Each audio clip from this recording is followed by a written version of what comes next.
Good afternoon, everyone. Welcome to another episode of Spilling Tea. I'm your host, Tiffany Daniels, and obviously, folks, we are finally getting around to proposed cuts in regards to the Food Snap program, also known as SNAP. And one of the major reasons is because it has become extremely apparent to me that MAGA politicians really have no idea, any way, shape, form, or capacity, who are the individuals that utilize the SNAP program? Why do they utilize it? And no, it is not a whole bunch of men at home playing video games refusing to work. I'm not telling you that that doesn't exist at all. But as the majority of the individuals who actually use the service, that is not the case whatsoever. Okay? What we're going to do is I wanted to make sure that nobody could come in here and tell me that what I'm getting ready to report to you now is coming from a biased source. So as much as it pains me and causes me cringe to use them, we are getting ready to go through this particular video, and our source is Fox Business. Okay? And then we're going to do a little bit more of a deep dive into it. We're just going to kind of do a small amount using my own state as an example, and we'll dive deeper as we continue on with this series. So, without further ado, House GOP's Big Beautiful Bill includes billions in cuts to food stamps, shifts more costs to states. First, I'm sorry, I can't do it, folks. Big Beautiful Bill is just as annoying as being a call center veteran and having people walking up and down the rows while you're taking calls trying to sell people things they don't need. Smile and dial. Smile and dial. Oh, you can certainly argue them into buying this at full volume, repeatedly, within an 8-hour shift level annoying, okay? You are... Trump's supposed to be the president, not the person who's head of America's PR, okay? Big Beautiful Bill should not be something... My God, what the hell has happened to our politics in the last 40 years? Because, mother of God, what the hell are we having that kind of language being used in Congress and on the Senate floor? I'm sorry, I can't do it. I can't do it. Sorry, I had to get that out of my system, because for the love of God, it's like we're having this bill being crammed down our throats, telling us how essentially wrecking the lives of the most vulnerable for us, it's just going to be so good somehow. It's getting the worst pitch ever from the worst used car salesman on planet Earth, who also, for whatever reason, has the same nasally quality voice as Gobert Godfrey. It's that level of annoying. I mean, this is the kind of language used, again, during used car salesman commercials on local TV. It's that level bad. This is ridiculous.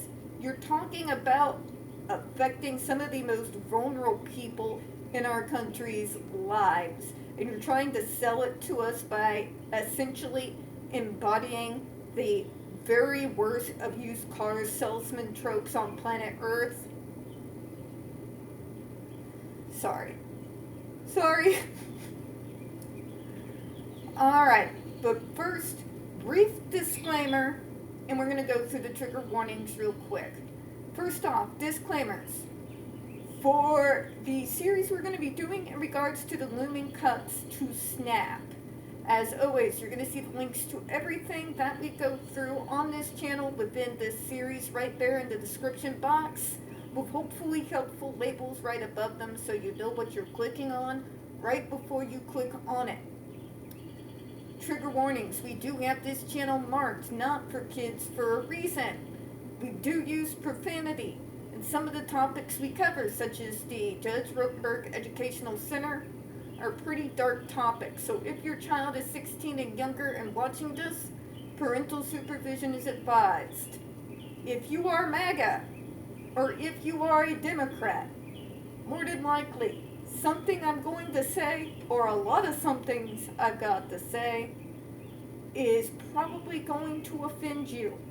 If that is not something you can handle, where you can voice your opinion like an adult, then you probably shouldn't watch the entirety of the video. But I do still encourage you to take a look in the description box and take a look at some of the other videos on this channel. And if that's too much for you, I don't know, find cat videos. Okay? Okay. So, let me go ahead and go forward here. This came out May 22nd, so not that very long ago. Okay. House Republicans included billions in cuts to food stamps, shifted food assistance program costs to states, and included more stringent work requirements for nutrition program in their mega bill loaded with the President Donald Trump's policy priorities.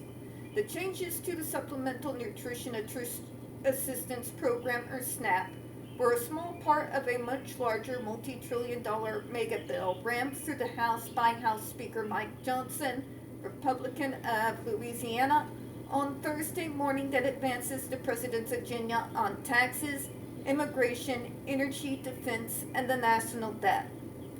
Let's make our national debt better by making some of us of the most vulnerable individuals in our country in even worse situations. Great idea, Don. Tweaks to SNAP, commonly known as food stamps, would yield roughly $300 billion in savings over the next decade. SNAP is the largest food assistance program in the country, with over 40 million Americans receiving benefit. Okay, they got the national debt tracker here. The proposed policy changes go a long way as part of the House's GOP goal of hitting at least $1.5 trillion in spending cuts, and the Republicans' bid to put a dent in the federal government's debt of over $36 trillion. So, we're going to cut SNAP, we're going to cut Medicaid, we're going to cut Social Security, we're going to let the billionaires continue to get richer, and instead of, using them to pay their actual fair share in taxes, which could get us out of where we are with the debt far faster than, flipping the bill on the most vulnerable of us. But no, we no longer live in a political world that anybody cares to make coherent sense of. Which is why I feel the need to bust the MAGA bubble, and even some Democrats' bubbles, in regards to who's going to get hit the hardest, who does it actually help? Because it sure as hell is not going to be the American people, the actual people who are the main population of this country. Okay? Let me go ahead and continue. The U.S. government has spent 1.05 trillion more than it has collected in fiscal 2025, according to the Treasury Department. You know, you could tax billionaires their fair share and fix a whole lot of problems a whole lot faster than forcing the poorest of us to pay for rich people to get even more money instead. But no, can't have that. House Agriculture Committee Chair Glenn Thompson, Republican, Pennsylvania, lauded his panel's contribution to the colossal bill during a Victory Lap press conference at a bill's passage on policy changes that would better serve the most vulnerable in the U.S. Oh yeah, we're being served, all right. Folks who are too disabled to work, folks who are essentially having the very programs, job programs, that receive their funding through things such as Medicaid, I might add, that are going to essentially have to be dropped eventually if we want to try to keep Medicaid alive somehow. We want you to work, but we're still going to cut into the funding from Medicaid in regards to the job program. So, you know, start hitting the concrete and walking up and down your town with paper applications, I guess. You want to know how out of touch our current politicians are? Most of them probably still believe that you can go up to any place of business and fill out a paper application. That's how out of touch I believe these individuals are. Just saying. Maybe because I've witnessed it with my own eyes inside Jefferson City multiple times. Let me continue. We achieved something we haven't been able to do in a very long time, and that is restoring the intent of Congress, not by cutting or taking people off the roll for nutrition programs, but restoring program integrity, Thompson said. How many people do you think are fraudulently using food stamps, MAGA? Because from the way that you condescendingly keep saying this on the news every night,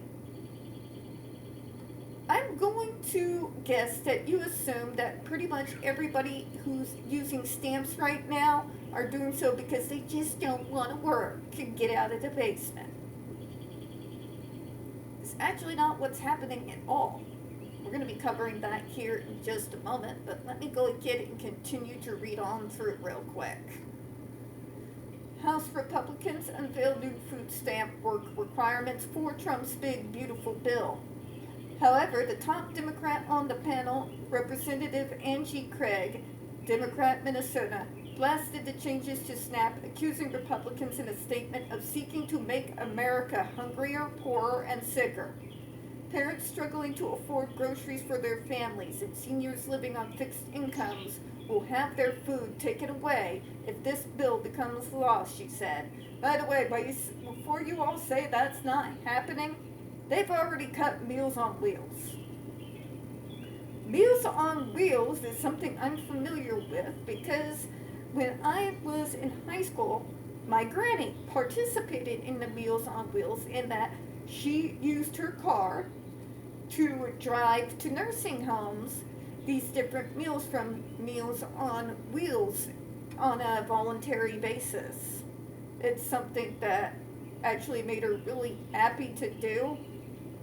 It was very nice for me to have that kind of example on how to do something because it's right and not because it benefits me.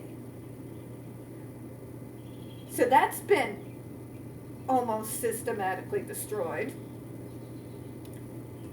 Let me go ahead and move on here. some of the reforms under consideration by the Republican-led Congress and White House include altering the age range of work requirements for SNAP benefits for able-bodied adults between the ages of 18 and 64 years old, booting illegal migrants from the benefit rolls, and shifting some of the cost burden of the program from the federal government to the states. The work requirements also apply to parents with children over the age of 7. What I find interesting is the fact that the Republicans are the ones who are gung-ho to pass this bill. It is Republican-led states that by far have the largest margins within their populations of those who utilize food stamps. Let me say that again. It is the red states, not the blue states, the red states, that have the largest populations that utilize SNAP and food stamps. That is a statistical fact. Okay? So essentially, Republicans here are literally looking at their own constituents and essentially are calling them lazy do-nothings who just don't want to work. Now they are going to have to put on their bootstraps and go out to work, and it will give them a sense of self-worth and dignity. Bro, I'm 40 years old. 40-year-old autistic, no less. Who battled all the way until I was the age of 23 to get off of food stamps, Medicaid, and supplemental security income, and managed successfully, even though barely, to be able to do so. Okay?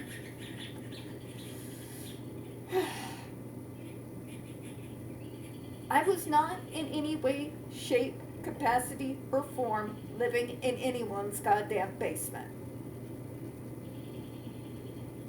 I spent the majority of the time being employed. Okay? The problem was the jobs that I was able to get at the time would not give me full-time hours. You don't get full-time hours.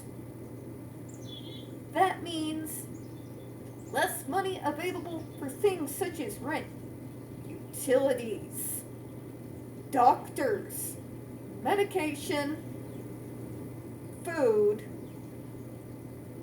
You get the drift, right? Good, I'm glad you do. So for that reason, I had to utilize SNAP so that I could continue to afford my medications and my person-centered therapy treatment program that I have been in since I was 18 years old without ending up homeless out on the street. Okay? I was in nobody's basement.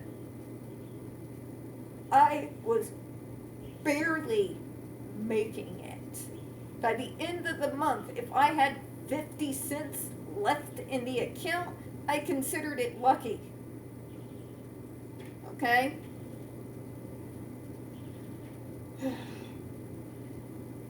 Anyway, sorry, it just bothers me.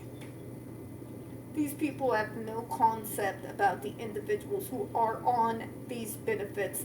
They've convinced themselves of their own fan fiction to their own detriment. Because, let me be honest here, your constituents are not going to be too happy with the fact that in your great rush to appease your great orange great leader,